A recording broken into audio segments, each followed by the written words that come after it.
ನಮಸ್ಕಾರ ಸ್ನೇಹಿತರೆ, welcome to info TV Kannada. ಇವತ್ತಿನ ವಿಡಿಯೋದಲ್ಲಿ ಡೆಂಗ್ಯೂ ಜ್ವರದ ಸಿಂಪ್ಟಮ್ಸ್ ಅಂದರೆ ಏನು ಲಕ್ಷಣಗಳು ಇವೆ ಅದನ್ನು ನಾನು ತಿಳಿಸ್ಕೊಡ್ತೀನಿ.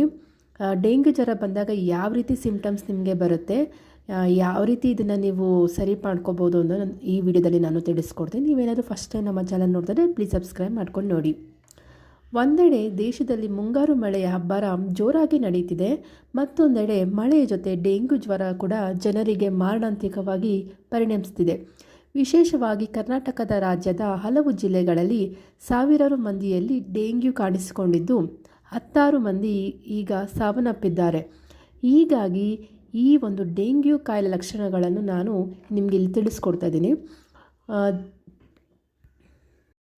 ಬೆಂಗಳೂರು, ಮಂಗಳೂರು, ಹಾಸನ, ಮೈಸೂರು ಸೇರಿದಂತೆ ರಾಜ್ಯದ ಹಲವು ಜಿಲ್ಲೆಗಳಲ್ಲಿ ಡೆಂಗ್ಯೂ ಪ್ರಕರಣಗಳು ಹೆಚ್ಚುತ್ತಿದ್ದು, ರಾಜ್ಯದ ಕಳೆದ 24 ಗಂಟೆಯಲ್ಲಿ 197 ಡೆಂಗ್ಯೂ ಕೇಸ್ಗಳು ವರದಿಯಾಗಿದೆ. ಇದರಲ್ಲಿ 46 ಸಕ್ರಿಯ ಕೇಸ್ಗಳಿದ್ದು, ಡೆಂಗ್ಯೂಗೆ ಇಂದು ಮೈಸೂರಿನಲ್ಲಿ 1 ಸಾವು ಆಗಿದೆ.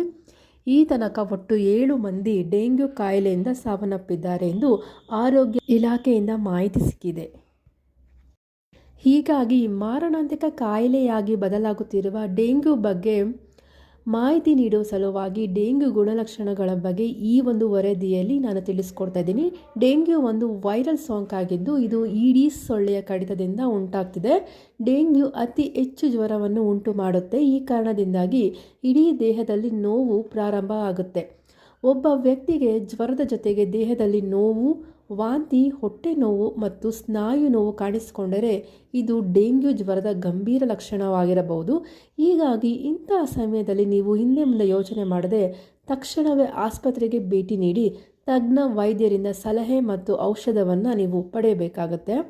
ಡೆಂಗ್ಯೂ ಜ್ವರದಲ್ಲಿ ಕಣ್ಣುಗಳಲ್ಲಿ ನೋವು ಮತ್ತು ದೇಹದ ಮೇಲೆ ಕೆಂಪು ಗುಳ್ಳೆಗಳು ಕಾಣಿಸಿಕೊಳ್ಳಲು ಪ್ರಾರಂಭಿಸುತ್ತೆ.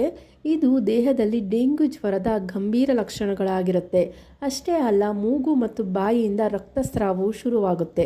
ಈ ಕ್ಷಣದಲ್ಲಿ ಅಧಿಕ BP ಮತ್ತು ಪ್ಲೇಟ್ಲೆಟ್ಗಳು ವೇಗವಾಗಿ ಬೀಳಲು ಪ್ರಾರಂಭವಾಗುತ್ತೆ. ಹೀಗಾಗಿ ಯಾವುದೇ ಕಾರಣಕ್ಕೂ ನಿರ್ಲಕ್ಷ್ಯವನ್ನು ಮಾಡಬಾರದು. ಡೆಂಗ್ಯೂ ಕಾಯಿಲೆ ಉಂಟಾದ ಸಂದರ್ಭದಲ್ಲಿ ಜ್ವರವು 104 ಸೆಲ್ಸಿಯಸ್ಗೆ ತಲುಪುತ್ತೆ. ತಲೆ ಮತ್ತು ಕೀಲುಗಳಲ್ಲಿ ತೀವ್ರ ನೋವು ಇರುತ್ತೆ. ವಾಂತಿಯಲ್ಲಿ ಗ್ರಂಥಿಗಳ ಊತ ಅಥವಾ ರಕ್ತಸ್ರಾವ ಕಾಣಿಸಿಕೊಳ್ಳುತ್ತೆ. ಡೆಂಗ್ಯೂ ಇರುವ ರೋಗಿಯ ಪ್ಲೇಟ್ಲೆಟ್ಗಳು ಬೀಳಲು ಪ್ರಾರಂಭಿಸಿದಾಗ ಅವನ ಸ್ಥಿತಿ ಅಪಾಯಕಾರಿಯಾಗಲು ಪ್ರಾರಂಭಿಸುತ್ತೆ. ಈ ಸ್ಥಿತಿಗೆ ತಲುಪಿದರೆ ಆ ವ್ಯಕ್ತಿ ಬದುಕುಳಿಯುವ ಸಾಧ್ಯತೆ ಕ್ಷೀಣಿಸುತ್ತೆ.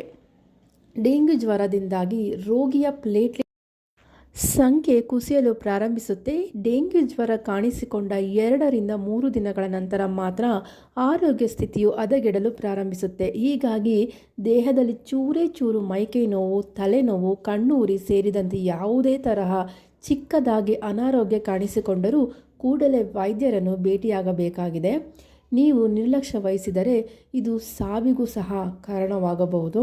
ಆದ ಕಾರಣ ದಯವಿಟ್ಟು ನಿರ್ಲಕ್ಷ್ಯ ಮಾಡದಿರ ನಿಮ್ಮ ಹತ್ತಿರದ ಒಂದು ಕ್ಲಿನಿಕ್ ಆಗಿರ್ಬೋದು, ಇಲ್ಲ ಹಾಸ್ಪಿಟಲ್ಗಾದರೂ ಇರ್ಬೋದು, ದಯವಿಟ್ಟು ಹೋಗಿ ಒಂದು ಸಲ ಹೋಗಿ ನಿಮ್ಮ ವೈದ್ಯರ ಬಳಿ ಚೆಕ್ ಮಾಡಿಸ್ಕೊಳ್ಳಿ.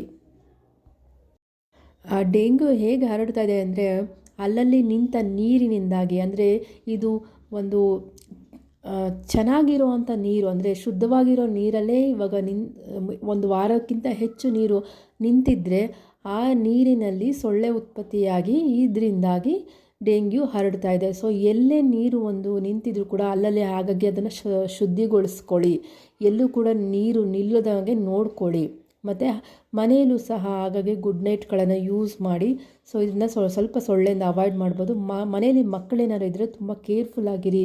ಮಧ್ಯಾಹ್ನ ಹೊತ್ತು ಮಕ್ಕಳು ಮಲ್ಕೊಂಡಾಗ ಅವ್ರಿಗೆ ಒಂದು ಸೊಳ್ಳೆಯಿಂದ ಕಡಿತ ಆಗದೇ ಹಾಗೆ ನೋಡ್ಕೊಳ್ಳಿ. ಗುಡ್ ನೈಟ್ ಹಾಕಿ ಬಿಡೋದಾಗಿರ್ಬೋದು, ಇಲ್ಲ ಸೊಳ್ಳೆ ಪರದೆಗಳನ್ನು ಯೂಸ್ ಮಾಡ್ಬೋದು. ಈ ರೀತಿಯಾಗಿ ಮಕ್ಕಳು ಹೊರಗಡೆ ಹೋಗೋದನ್ನು ಸ್ವಲ್ಪ ಕಮ್ಮಿ ಮಾಡಿ. ಮಳೆ ಇರೋದ್ರಿಂದ ಸ್ವಲ್ಪ ಆಟ ಆಡ್ಸೋದಕ್ಕೆ ಹೊರಗಡೆ ಕಮ್ಮಿ ಮಾಡಿಸಿ. ತುಂಬ ಸೊಳ್ಳೆಗಳಿರುತ್ತೆ ಸಾಯಂಕಾಲದ ಹೊತ್ತು, ಆಚೆ ಹೊತ್ತು. ಸೊ ಅದನ್ನು ಕಮ್ಮಿ ಮಾಡಿಸಿ. ಮಕ್ಕಳಿಗೆ ಆದಷ್ಟು ಉದ್ದವಾದ ಶರ್ಟ್ಗಳು, ಉದ್ದವಾದ ಒಂದು ಪ್ಯಾಂಟ್ಗಳನ್ನ ಅವ್ರಿಗೆ ಹಾಕ್ಕೊಳ್ಳೋದಕ್ಕೆ ನೀವು ಹಾಕಬೇಕಾಗುತ್ತೆ. ಅದರಿಂದ ಸ್ವಲ್ಪ ಈ ಒಂದು ಡೆಂಗ್ಯೂ ಸಮಸ್ಯೆಯಿಂದ ಅವಾಯ್ಡ್ ಆಗ್ಬೋದು. ಇದಾಗಿತ್ತು ಡೆಂಗ್ಯೂ ಕುರಿತ ಲೇಟೆಸ್ಟ್ ಅಪ್ಡೇಟ್. ಇದೇ ರೀತಿಯ ಪ್ರತಿನಿತ್ಯದ ಒಂದು ನ್ಯೂಸ್ಗಳಿಗಾಗಿ ನಮ್ಮ ಚಾನಲ್ನ ಸಬ್ಸ್ಕ್ರೈಬ್ ಮಾಡಿ ಮತ್ತು ಸಪೋರ್ಟ್ ಮಾಡಿ. Thank you for watching. ಈ ಮಾಹಿತಿನ ಆದಷ್ಟು ಕೆಲವೊಂದು ಎಲ್ಲರಿಗೂ ಒಂದು ಶೇರ್ ಮಾಡಿ, ಸ್ವಲ್ಪ ಅವ್ರಿಗೂ ಅವೇರ್ನೆಸ್ ಸಿಗುತ್ತೆ. ಸೊ ಅದರಿಂದ ಅವ್ರಿಗೂ ಒಂದು ಸ್ವಲ್ಪ ಹೆಲ್ಪ್ ಆಗ್ಬೋದು. ಮುಂದೆ ಯಾವ ರೀತಿ ಈ ಒಂದು ಲಕ್ಷಣಗಳು ಯಾವ ರೀತಿ ಆಗಿರುತ್ತೆ ಅಂತ ತಿಳ್ಕೊಬೋದು. ಪ್ಲೀಸ್ ಈ ಮಾಹಿತಿನ ದಯವಿಟ್ಟು ನಿಮ್ಮ ಒಂದು ಗೊತ್ತಿರೋರಿಗೆಲ್ಲ ಶೇರ್ ಮಾಡಿ. Thank you for watching.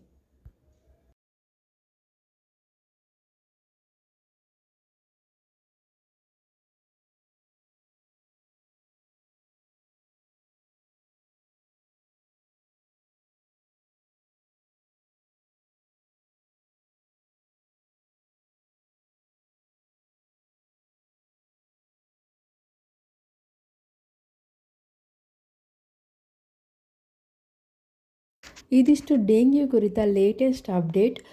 ಇದೇ ರೀತಿಯ ಯಾವುದೇ ಒಂದು ಹೆಚ್ಚಿನ ಮಾಹಿತಿಗಳಿಗಾಗಿ ನಮ್ಮ ಚಾನಲನ್ನು ಪ್ಲೀಸ್ ಸಬ್ಸ್ಕ್ರೈಬ್ ಮಾಡಿ ಮತ್ತು